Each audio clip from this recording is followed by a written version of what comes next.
ভিডিওর second part. আপনাদের একটা ডিমান্ড ছিল এরকম যে আমাদের অনেক ইউজার থাকবে যারা রেজিস্ট্রেশন করবে না, তাদের ডাটাটা আমরা তাদের অনুযায়ী আমরা একটা সার্টিফিকেট জেনারেট করবো।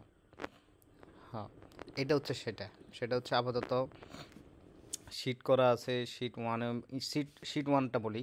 শিট ওয়ানে হচ্ছে যে সমস্ত রানার অলরেডি রান করে ফেলছেন তাদের যে ডাটাগুলো, এই ডাটা থেকে আমরা দেখানোর জন্যে, সর্টেড ডকুমেন্ট দেখানোর জন্য মূলত এই ডাটা। আর শিট 2, 3 বা আপনি যে শিটে করেন না কেন, এখানে মনে করেন যে প্লেস টু বি নেম, এটা অনুযায়ী একটা সার্টিফিকেট হবে, এইটা অনুযায়ী একটা সার্টিফিকেট হবে। তা আমি ধরেন এরকম একটা শিট তৈরি করা হলো, এই শিটটাকে ফার্স্টে সেভ করে নেই, এক্সেলে সেভ করে নিলাম। আচ্ছা, কিছু ডাটা চেঞ্জ করি। এখানে সাপোজ দেই XYZ, ওকে। আর সেকেন্ড শিটে দেই এখানে XYZ দিই, XYZ। থার্ড শিটেও একই জিনিস দিই, XYZ, ওকে। এখন এটা এক্সপোর্ট করে নিলাম। আমি কিন্তু জানি আমার শিট 1, 2, 3 কোথায় আমি কী রাখছি, কী জন্য কী রাখছি। এখানে আসার পরে আমি, এটা হচ্ছে আমার আপলোড ডাটা। সেটা কোনটা, আমি যে রেস ডাটাটা একটু আগে নিলাম, ক্লিক করব, এটা ডাউনলোড করে আমি ডাটাটা আপলোড করে দিলাম। বলতেছে file upload successful, okay fine, complete. Generate manual data, এই ম্যানুয়াল ডাটাটা মূলত ম্যানুয়াল সার্টিফিকেট, এই ম্যানুয়াল সার্টিফিকেট এই দুটো শিট থেকে আসবে। আপনি শিটে কোন শিট থেকে নেবেন সেটা এখানে ফার্স্টে বলে দেবেন। তো আমরা 2তে করছি, 2 সিলেক্ট করে, অর্থাৎ শিট 2, এই 2টা মূলত এই 2 আমি চাইলে শিট 2 থেকে করতে পারি, চাইলে শিট 3 থেকে করতে পারি। আর শিট 1 আমার হচ্ছে ভিন্ন জিনিস, তাইলে এখানে আমরা শিট 1 কিন্তু সিলেক্ট করা যাবে না, যেহেতু আমরা জানি মেন। আমি জেনারেট দিলাম, একটা সার্টিফিকেট, 2টা সার্টিফিকেট, 3টা সার্টিফিকেট, ওকে। এখানে আসার পরে এখানে লাইভ সাইটে এই সমস্যাটা হবে না, লাইভ সাইট ডিরেক্ট ডাউনলোড হয়ে যাবে। সার্টিফিকেট যদি দেখি এটা আসলে কেমন, দেখেন এটা মন 3 নাম্বার, সরি, ওকে। আরেকটা হচ্ছে 1, দেখি 1, দেখেন এই যে XYZ আমরা যেটা ফার্স্টে করছি।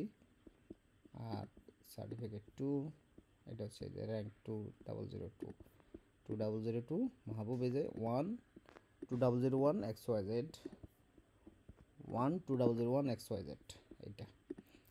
এখন আসি ইয়েটা, সর্টেড ডকুমেন্টটা, সেটা হচ্ছে আপনি একটা পেজ নেবেন, new page, all page, new page.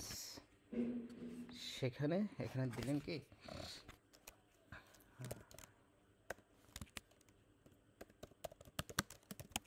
Running data, এখানে একটা শর্টকাট দিতে হবে।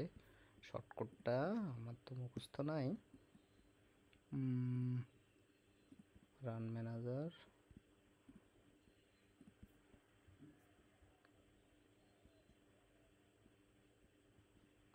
শর্ট হচ্ছে রেস ডাটা টেবিল।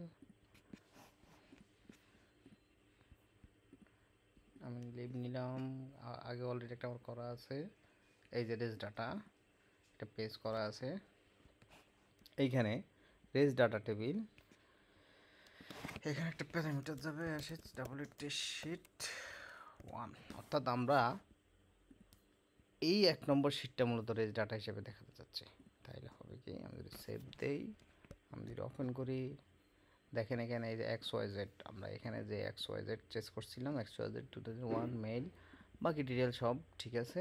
আমি চাইলে সার্চ করতে পারি, এখানে যে XYZ চলে আসছে, পুরোটার মধ্যে XYZ এর একজনই আছে। সার্চ করলে এখানে যত হাজার থাকুক চলে আসবে। এদের লিস্টে 100 জন করে দেওয়া যাবে, যে পার লিস্টে এরকম পার পেজে 100 জন দেখাবে। এখন ডাটা কম, এই জন্য উনি, আর আপনার আবার যদি বলি, আমি চাইলে এটাকে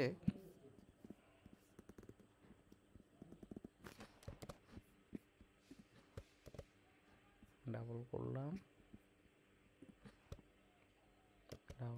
আবার ডাবল করলাম,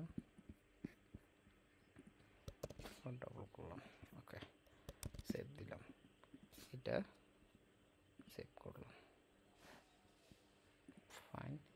এই আপডেটেড ডাটাটা আমাকে আপলোড করে দিতে হবে। এখানে আসলাম, রান ম্যানেজার দিলাম, সরি নট এক্সপোর্ট, ফাইলটা আপডেটেড ফাইলটা 13 নম্বর দিয়ে দিলাম, আপলোড। ওকে, এখানে আসার পরে আমরা বিশাল একটা ডাটা দেখতে, যে দেখেন অলরেডি এখানে অনেকগুলো ডাটা চলে আসছে আমাদের। আমরা যদি এখানে 100 করে দেই আমরা 100 পাবো। দেখছেন এই যে এক্স ওয়াই জেড অনেকগুলো আছে, এখান থেকে যদি সার্চ করি এক্স ওয়াই জেড 4টা ছিল, 4টাই দেখাচ্ছে। আর এখানে কেন সিমিলার দেখাচ্ছে এটা আপনারা বুঝেন, আমি জাস্ট কপি পেস্ট করছি, যখন ইউনিক ডাটা থাকবে ওই অনুযায়ী দেখাবে। আমাদের সর্বশেষ ছিল এই জিনিসটা। ঠিক আছে তাহলে, আসসালামু আলাইকুম।